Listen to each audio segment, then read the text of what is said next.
Really? Really?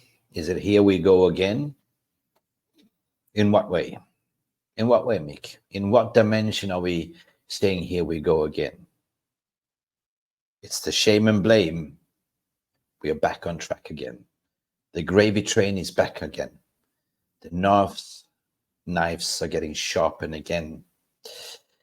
24 hours later, of course, it hurts to concede 3 goals against Liverpool and to stay away from all the socials. Of course, I did a match reaction yesterday straight after the game, and my head was not really screwed on, to be honest. But reading what's been said and done now in the ether, I felt obliged to, at least to my subscribers and the community, to have my say, to break my holiday, which I haven't had for 2 years.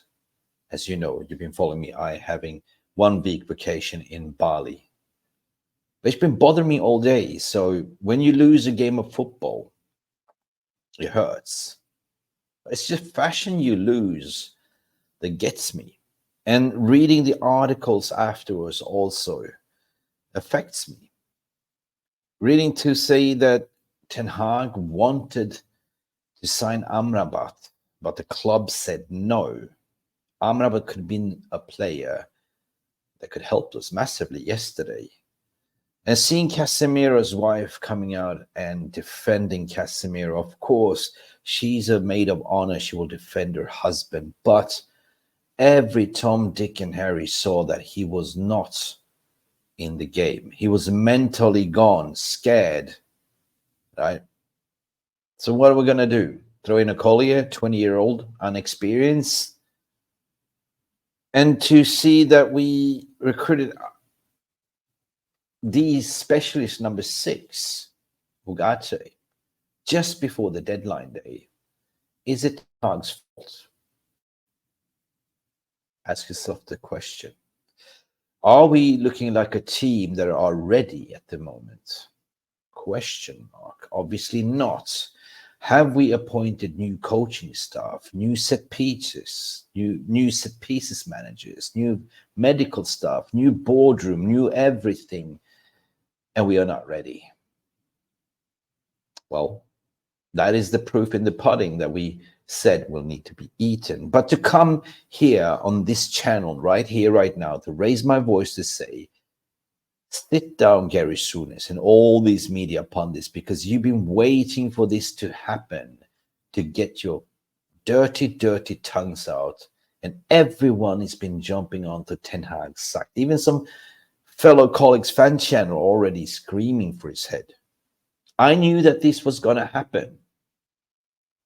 I knew it.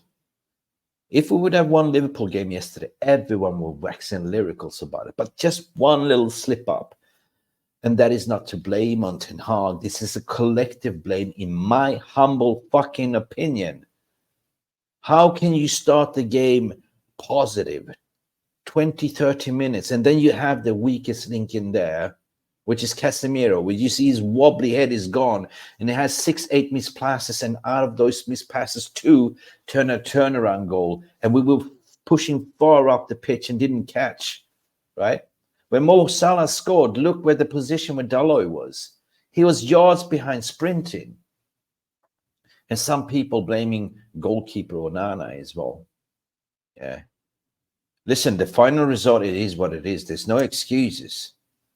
But to come here and read that Christian Eriksen's agents has made it clear that Christian Eriksen is staying, that a lot of these comfortable players refuse to leave this fucking club, disgust me. And this is not on Ineos, and this is not on Ten Hag. This is on the past bloody John Murta and co. that did those stupid deals, right? Why would you leave when you have 1 year left on your contract, mate? When you're getting Cushing paid 300k a week to 150, 200k a week, you sit there on your ass. You don't give a fuck if you got to be moved on. 17 players been moved on. Big up for Ineos, but 7 players in. And I said it yesterday. There's stupidity, there's cleverness, and there's way you can save money by doing what they've done to negotiate on our terms. Fantastic. Bravo, bravo, 100%. Yes. But to what cost? To what cost, Ineos? Sir Jim Ratcliffe was going like this. But Sir Jim Ratcliffe, wake up and smell the coffee. You were the ones that negotiate for Mazraoui and De Ligt to the final week of the window. You were the one that's trying to sort of go in the boxing ring with PSG, haggling about the money because you didn't want to have this reputation to overpay. Well, the money was always there, right? So look, we were not ready. These players should have been into the door for the preseason to gel. But look now. De Ligt started his first Premier League debut, and I think he did well. I think he did well. But clearly we see that also Xerxes is not up to shape as of yet. One can only pray right now to say that they did a mistake by dragging it out to the end of the window. You look at Liverpool, they did 1 or 2 signings only, yeah? But they already have a system in place. They know each other. Arne Slot just comes in, fine, you do you, you do you. Just a little bit of tweaks to the system and off you go. Nothing has changed. But United are now building a new system of play. Players need to get used to that style of play. And Casemiro coming out and slamming Ten Hag's tactics, get the fuck out of my club. First and foremost, you should not even open your mouth. You should apologize to your teammates for making those errors. Because if it wasn't for you, Casemiro, we would be comfortably going in at least 0-0 or at least scoring 1-0. Because we went 2-0 down because of your stupid mistakes, we were then going uphill, in my opinion. Once Liverpool scores against you 1-2-0, it's khalas, it's over, right? The only hope you can do, Obi-Wan Kenobi, is to come back in the second half firing up. But then again, this is my opinion and my opinion alone. This falls on Ten Hag or whoever gave him the instructions to start Rashford. Right? Rashford in that team, a big game against Chelsea was not even turned on. Yeah, there was moments he was tracking back, trying, but every time he was attacking to the flanks, he did dribbles, hit the wall against Kanate and turned backwards again. And that's what I was saying, that attacking line was misbalanced, and you shoehorn Garnacho, take off Ahmad to the bench, and Ahmad, who's been the player of the month, informed right winger. Why are you guys too chicken shit just to say, Rashford, get out, sit on the bench? This would have been more balanced and more attack on the width. If we have Garnacho playing his natural position, you have Ahmad on his natural position, and you would have a Xerxes in the middle to serve the fucking ball to the striker. The ball in from Rashford came once to Xerxes. There was not many balls coming into the central midpoint where Xerxes was. We can talk and talk and talk till we are blue in the face. But what I cannot stand is the bloody flip-flopping within fan base, waiting for this slip-up, waiting for you to say, I told you so. We should not give him a contract, but fucking wake up, because still, there's so much game of football to be played. And you got to also think outside your nose that these are embedments of new system, new coaches, new playing staff, and new signings. Maybe we overhyped thinking, yeah, this is going to be a change. But we have a very, very difficult start of this campaign. Partly you can blame on Ten Hag on his team selection. Partly you can blame on the certain players are not ready, that didn't have a pre-season. Some players played in the Europa League. It ain't a fucking excuse, right? And thank God it's an international break at the moment, because, yeah, this is a lesson learned. Players need to look at themselves in the mirror to say, fine, we understood the whole system. We did it so well in the first half. The mid-block, the way we were pressing, the way we were defending Matthias de Ligt and Leach looked so good on the ball. Very good. We need an Ogata in that midfield ASAP. And if the transfer window is still open for Casemiro, which we couldn't get rid of, we can't get rid of Eriksen, we can't get rid of Lindelof because they don't want to leave. They don't want to leave. They are paid handsomely. Why should they leave? And contractually, they can stay. You can't force them out. So I pray to God, if Saudi League or whatever, just come and get on Casemiro. Get Christian Eriksen out of the door. Get Lindelof out of the door. No, Lindelof is playing injured. 1 year left on his contract. So reality hits, and this is MUFC Realist TV. They're still here, and they're not going anywhere. The only thing that could save us right now, and there's some rumblings going on in the midfield, is that Rabiot is on a free. Rabiot has still not made up his mind, and since he's a free agent, he can come in 1 week later after the window close. So please, Man United, get this done. The midfield needs reinforcement. The midfield needs energy. Kobe Mainoo cannot play alone. Yes, if Ugarte comes in, some reports saying he will not be available to play for months. But what the fuck did we then sign him then? What is the problem? Seriously. Gary Lineker's been at it. Graham Souness has been at it. Everyone is voicing their opinions. They are gloating. But remember, we're here for the club. And I will fucking defend my club. And I will say fuck you to all these fucking reporters and everyone that's turning the knife on Ten Hag. Because this is just not his fault. As I alluded before as well, guys. Nobody's ever said it. But think about, we saved money not to overpay to get this place, but they came too late. And now, not match fit. So whose fault is that? Is it players' fault? Is it Ten Hag's fault? Or is it the whole collective? Or are we just overreacting? I know a loss is a loss. It's a dross. I know. I'm still angry. You can hear it in my voice. But I believe. I still have belief. I love this badge. I love my club. And I hate when pundits and media are taking the opportunity again and again. Okay, his post-match reaction was bad. He said, I know we will finish at the end of the window, but it's basically him saying we are not really ready yet, right? I'm afraid that if this goes tits up for Ten Hag, by Christmas, I'll put my hand up to say, maybe you're not the guy, Ten. But for now, I am backing this manager. I'm backing this process. And I believe that one summer and one swallow will not make a whole summer. But to lose against Liverpool, 100% did not sit well with me. Nothing more in the news that Casemiro has been slandered. Casemiro has been hitting back. A lot of pundits is talking shit as per usual, but Rabiot will be potentially on a free. Christian Eriksen puts rumors to perspective that he ain't going anywhere, and this is what's coming out, right?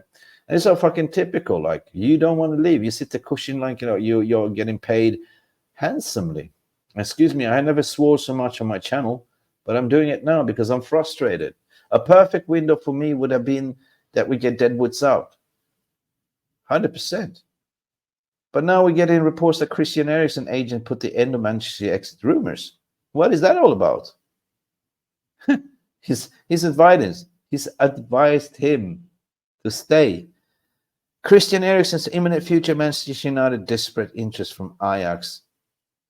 So yeah, there was suggestion he was going to Ajax. Earlier Monday, the People's Person replied to the report claiming that Eredivisie outfit remained interested in Eriksen before Monday transfer deadline, despite the struggles to meet United's demand. The 32-year is no longer an integral part of Erik ten Hag's squad. No shit, Sherlock, we know that. The veteran midfielder has got to have minimum playing time, but what is the crux? Speaking to Voetbill International, Eriksen's agent Martin Schutz revealed that the player is not moving to Ajax. We can stop this speculation. Ajax were keen to sign the Dane to strengthen Francesco Farioli's midfield. Meanwhile, United were reported to be open, selling him for $5 million. Can you hear this? His agent is saying, nah, sit there tight. Because if you're going to Ajax, you lose salary, you lose value. So sit there at Man United and stink up the fucking place. This is what I hate about agents Agents becoming way too powerful, right? I'm sorry. Eriksen came back from the dead. I love him to pieces, resurrected like Jesus by one good season, and then he became like Juan Mata. No legs with no technical abilities. And we're fucking stuck with Lindelof as well. Guys, this has been the world of Manchester United shit show. But in terms of positive news, at least what I see in positives was seeing Matthias de Ligt had a stellar performance, 100%. I was happy to see how we sort of formatted ourselves, and in the first 20-30 minutes we're actually bossing Liverpool. We saw the patterns of play, but again it came down to 2 mispasses and 2 transitional fast goals, and this you will never do against Liverpool because they will punish you. I believe that we need these 2 international breaks. I'm taking a break from the channel. I will do this upload occasionally, but this has been my realistic reactions. Maybe it's not as positive. Maybe I ticked some of you off, but this is my opinions, and my opinions alone. However, I am interested to hear your opinions, so leave your comments below. Do you think that you can partially blame this on Ineos for being stingy, negotiating to get their better price, and then leading that we are not ready, missing out 6 points in the 3 first games? Or do you blame it on Ten Hag? Or is it gloom and gloom? Are you the one that would back the manager? Would you say, dead out, get him out of my club? Do you blame the Ineos revolution for not supporting to get the players into the door to have a proper preseason? Or what about your opinion on Casemiro? They try to get rid of the deadwoods, the players that don't understand the system, like Casemiro was saying. I don't understand the system. Christian Eriksen staying put by his agent Martin Schulz to say, the player ain't going anywhere. I'm staying. I'm getting my 250k a week. Cushion. Money grabbing. Anyway, I'm done by being bitter. All I can say is being positive now, guys. We at least have a 2 weeks international break and potentially have an opportunity to go on emergency market for a free agent like a Rabiot. I think we need a Rabiot in that midfield, and I think we definitely need a left back as well. A left back. Diego Dalot did well, but Diego Dalot against Mohamed Salah was a disaster. The 3-0 goal, check the positioning of Dalot, and he was 30 yards behind Mo Salah sprinting. Anyway, it's been Mick Ruby with a little bit of a reaction. There's nothing much news going on here other than me slandering the media, slandering some fan opinions that don't think further than the nose, but it's okay. We're here for one thing only, and that is this badge. Hopefully this was a slip up, but definitely hurts as we are 6 points behind leading City. I will not do many live streams as I am on holiday in Bali, Phuket. It's the first break I have in 2 years. I've been working like a donkey, and this channel has actually grown 40,000 subscribers. Just want to thank each and everyone. I value each and opinion, so leave your comments in the non-live comment section, and we should hopefully see you tomorrow for Jarvis's Corner, who is also traveling. He could not do live. This is the best we can do from this channel for you that crave content, but it's also a realistic opinion. Guys, thank you for watching, and don't be afraid to express yourselves. You know what? It is what it is, and sometimes it feels like this.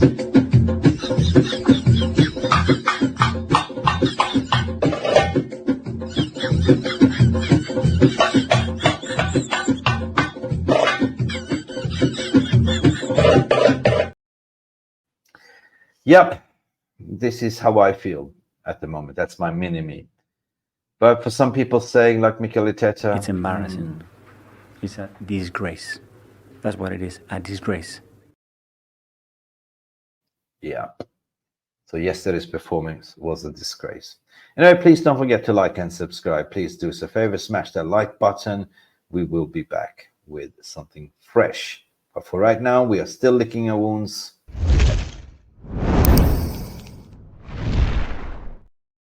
And like Poppy say, go Man United.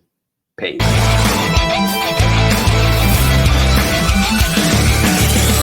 Thank you so much for stopping by and watching MUFC Realist TV. Don't forget to like and subscribe and follow us on the socials.